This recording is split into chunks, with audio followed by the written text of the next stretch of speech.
जय हिंद दोस्तों, current affairs today's में आपका स्वागत है। और दोस्तों आज है 23 जुलाई 2021 और 23 जुलाई 2021 से जितने भी करंट अफेयर्स के क्वेश्चन हैं जो राष्ट्रीय व अंतर्राष्ट्रीय स्तर के हैं उसको आज हम डिस्कस करेंगे। और दोस्तों इस वीडियो का अगर आप पीडीएफ डाउनलोड करना चाहते हैं तो टेलीग्राम से डाउनलोड कर सकते हैं। टेलीग्राम एप्लीकेशन में सर्च कीजिए CA टुडेज और चैनल को ज्वाइन कीजिए। वहाँ पे आपको सारे दिन का पीडीएफ मिल जाएगा, हिंदी और इंग्लिश दोनों लैंग्वेज में। और दोस्तों इस वीडियो के लास्ट में मैंने रिवीजन का 2 प्रश्न रखा है जिसका आंसर आप लोग को कमेंट बॉक्स में देना है, तो वीडियो अंत तक जरूर देखिए। तो चलिए शुरू करते हैं। तो दोस्तों आज का पहला प्रश्न है, वर्ष 2032 ओलंपिक खेलों की मेजबानी कौन करेगा? तो ब्रिस्बेन करेगा जो कि ऑस्ट्रेलिया में पड़ता है। ठीक है, बी ऑप्शन इसका सही हो गया। और ओलंपिक खेलों का आयोजन तीसरी बार ऑस्ट्रेलिया में होगा और इससे पहले मेलबर्न ने 1956 में और सिडनी में 2000 में खेलों की मेजबानी की थी, पेरिस 2024 में और दोस्तों लॉस एंजलिस 2028 में ओलंपिक खेलों की मेजबानी करेगा। अब दोस्तों नाम आया ऑस्ट्रेलिया का, तो चलिए ऑस्ट्रेलिया के बारे में जानते हैं। तो दोस्तों ऑस्ट्रेलिया का अगर लोकेशन देखा जाए वर्ल्ड मैप पे तो ये रहा ऑस्ट्रेलिया। ठीक है, और दोस्तों अगर जूम करके देखा जाए तो ये रहा ऑस्ट्रेलिया और ऑस्ट्रेलिया के अगल बगल में देखा जाए तो देखिए नीचे में न्यूजीलैंड है। ठीक है, ऊपर में ये पीला कलर का एरिया जो है बहुत सारे द्वीप हैं यहाँ पे, इसको इंडोनेशिया के अंतर्गत आता है यह। और ये है ऑस्ट्रेलिया का फ्लैग। ऑस्ट्रेलिया की राजधानी कैनबरा है। प्रधानमंत्री स्कॉट मॉरिसन ने ऑस्ट्रेलिया की खोज 1770 में जेम्स कुक के द्वारा किया गया था। मर्रे डार्लिंग यहाँ की प्रमुख नदी है। आयर झील यहाँ का प्रमुख झील है। पूर्वी ऑस्ट्रेलिया में दुनिया की सबसे बड़ी महाद्वीपीय ज्वालामुखियों की श्रृंखला पाई गई है। इस प्राचीन ज्वालामुखी श्रृंखला का निर्माण 3.30 करोड़ वर्ष पूर्व हुआ है। यह करीब 2000 किलोमीटर से अधिक भाग में फैला हुआ है। ऑस्ट्रेलिया के पूरा में ग्रेट बैरियर रीफ है जो कि विश्व की सबसे बड़ी प्रवाल भित्ति है। इसे ऑस्ट्रेलिया को प्यासी भूमि का देश कहा जाता है। ऑस्ट्रेलिया को कैपिटल ऑफ गेम्स कहा जाता है। ग्रेट सैंडी गिब्सन विक्टोरिया जो है ये ऑस्ट्रेलिया की प्रमुख मरुस्थल है। 1 जनवरी 1901 को यूके से यह स्वतंत्र हुआ है। तस्मानिया से ऑस्ट्रेलिया को बॉस जल संधि अलग करता है। सिडनी जो है यहाँ विश्व का सबसे बड़ा प्राकृतिक बंदरगाह है। मेलबर्न इसे ऑस्ट्रेलिया का सांस्कृतिक राजधानी कहा जाता है। अगला प्रश्न है, हाल ही में किस देश ने जिरकोन हाइपरसोनिक क्रूज मिसाइल का सफलपूर्वक परीक्षण किया है? तो रूस ने किया है परीक्षण जिरकोन हाइपरसोनिक क्रूज मिसाइल का। ए ऑप्शन सही हो गया। इस मिसाइल को नौसेना के एडमिरल गोर्स्कोव युद्धपोत से लॉन्च किया गया है। यह मिसाइल 350 किलोमीटर से अधिक की दूरी पर सीधे लक्ष्य पर सफलतापूर्वक निशाना साध सकता है। नेक्स्ट है, हाल ही में कौन से व्यक्ति association of surgeon of great Britain and Ireland की मानद फेलोशिप से सम्मानित होने वाले प्रथम भारतीय बन गए हैं? तो दोस्तों association of surgeon of great Britain and Ireland की मानद फेलोशिप सम्मान से सम्मानित होने वाले प्रथम भारतीय बने हैं डॉक्टर रघुराम। ठीक है, सी ऑप्शन सही हो गया। इमेज में देख सकते हैं यही है doctor Raghuram. Doctor Raghuram Usha Lakshmi centre for breast disease के संस्थापक हैं। इन्हें अब तक पद्मश्री, BC रॉय पुरस्कार और OBE पुरस्कार से सम्मानित किया जा चुका है। नेक्स्ट है, हाल ही में किस राज्य सरकार ने संस्कृत भाषा के विद्वानों के लिए मुफ्त बस यात्रा की सुविधा प्रदान करने की घोषणा की है? तो यह हरियाणा सरकार के द्वारा किया गया है। हरियाणा सरकार ने संस्कृत भाषा के विभिन्न पुरस्कार विजेता और विद्वानों को राज्य रोडवेज की मुफ्त बस यात्रा सुविधा प्रदान करने का निर्णय लिया है। हरियाणा ने अब तक 29 आचार्य और गुरुकुल प्रबंधकों को आचार्य सम्मान से सम्मानित किया है। ठीक है, अब दोस्तों नाम है हरियाणा का, तो हरियाणा से जुड़े करंट अफेयर्स एक बार देख लेते हैं। तो हरियाणा में 1 ब्लॉक 1 प्रोडक्ट योजना शुरू किया गया है। हरियाणा सरकार ने गुरुग्राम में पायलट प्रोजेक्ट के रूप में भारत का पहला ग्रेन ATM स्थापित किया है। बहुत ही VVI है। हाल ही में हरियाणा में पूरा पाषाण कालीन गुफा चित्र मिला है। हरियाणा राज्य सरकार ने आगामी टोक्यो ओलंपिक में स्वर्ण पदक विजेताओं के लिए 6 करोड़, रजत पदक विजेताओं के लिए 4 करोड़ और कांस्य पदक विजेताओं के लिए 2.5 करोड़ का नगद पुरस्कार का घोषणा किया है। हरियाणा सरकार के द्वारा अपनी तरह का अनूठा व पहला योजना प्राण वायु देवता पेंशन योजना और ऑक्सीवन योजना शुरू किया गया है।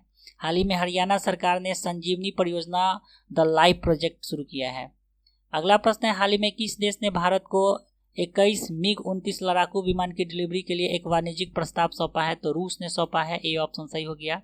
और रूस का नाम आया तो रूस से जुड़े करंट अफेयर्स देख लेते हैं। तो हाल ही में रूस में आयोजित मक्स 2021 एयर शो में भारतीय वायुसेना सारंग हेलीकॉप्टर प्रदर्शन टीम ने भाग लिया है।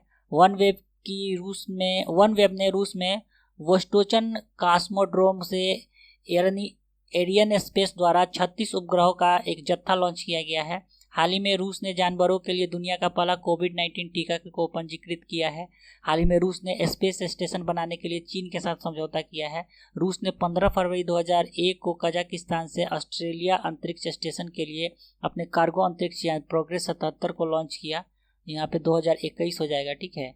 और प्रोग्रेस मिग 16 मालवाहक जहाज, जिसे प्रोग्रेस 77 भी कहा जाता है, रूस की अंतरिक्ष एजेंसी रोस्कोमोस्मोस द्वारा लॉन्च किया गया है। नेक्स्ट है, हाल ही में किस कंपनी ने देश का पहला ग्रीन हाइड्रोजन प्लांट स्थापित करने का घोषणा किया है? तो Indian Oil Corporation, B option सही हो गया। इंडियन ऑयल कॉर्पोरेशन अपनी मथुरा रिफाइनरी में देश का पहला ग्रीन हाइड्रोजन प्लांट स्थापित करेगा। नेक्स्ट है, हाल ही में किसके द्वारा शांति के लिए खेल की भूमिका का सम्मान करने के लिए डाक टिकटों की एक श्रृंखला जारी की गई है?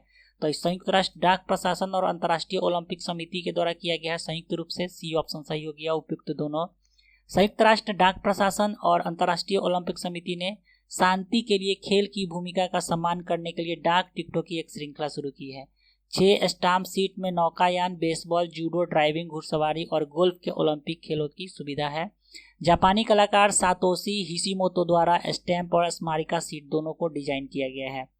नेक्स्ट है, हाल ही में नई पुस्तक द इंडिया स्टोरी का विमोचन किया गया है, इसे लॉन्च किया गया है। तो इसके लेखक कौन है?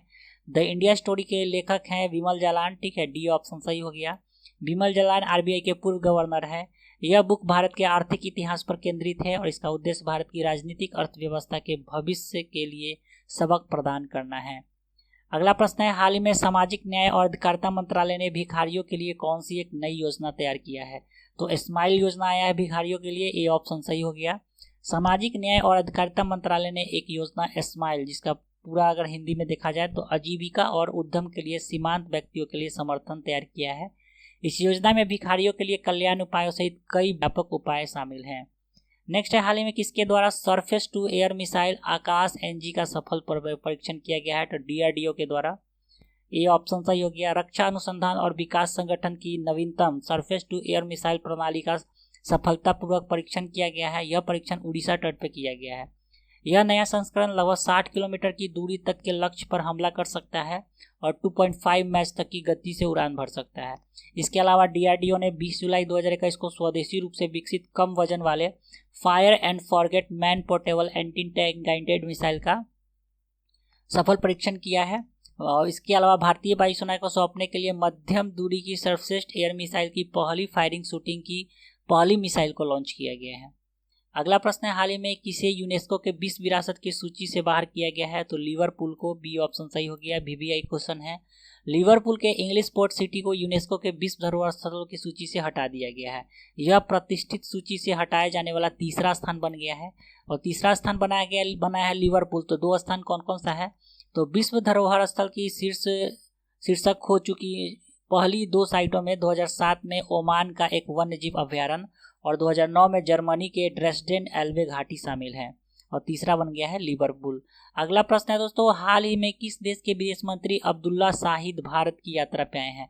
तो मालदीव के विदेश मंत्री हैं अब्दुल्ला शाहिद, जो कि भारत की यात्रा पे आए हैं और ये प्रधानमंत्री के साथ साथ विदेश मंत्री के साथ मुलाकात करेंगे और बातचीत करेंगे। तो दोस्तों ये था इसका करेंट अफेयर्स। रिवीजन की तरफ चलते हैं। तो रिवीजन का पहला प्रश्न, हाल ही में 50 मिलियन कोरोना मामला को पार करने वाला पहला क्षेत्र कौन बना है? तो यूरोप, डी ऑप्शन सही हो गया। दूसरा प्रश्न, हाल ही में किस राज्य सरकार के द्वारा पिंक प्रोटेक्शन परियोजना शुरू किया गया है? तो केरल के द्वारा, तो बी ऑप्शन सही हो गया। तो पिछले वीडियो के क्विज के प्रश्न का सही उत्तर हो गया डी और बी। आज का रिवीजन का प्रश्न है, हाल ही में यूनिकोड वर्ण सूची में किस भाषा को शामिल करने की घोषणा की गई है? और दूसरा प्रश्न है, हाल ही में किसके द्वारा बीटा टाइटेनियम मिश्र धातु विकसित किया गया है? इस दोनों प्रश्न का उत्तर आप लोगों को कमेंट बॉक्स में देना है। तो चलिए दोस्तों, आज के लिए इतना ही। आशा करता हूँ आपको ये वीडियो पसंद आया होगा। तो वीडियो अगर पसंद आ रहा है तो वीडियो को लाइक करना ना भूलें तथा अपने दोस्तों में जरूर शेयर करें। साथ ही चैनल पर नए हैं तो चैनल को सब्सक्राइब कर लीजिए और बेल आइकन दबा दीजिए, जिससे आपको सारे वीडियो का नोटिफिकेशन मिलता रहे। तो मिलते हैं जल्दी फिर एक नए एपिसोड के साथ। तब तक के लिए जय हिंद।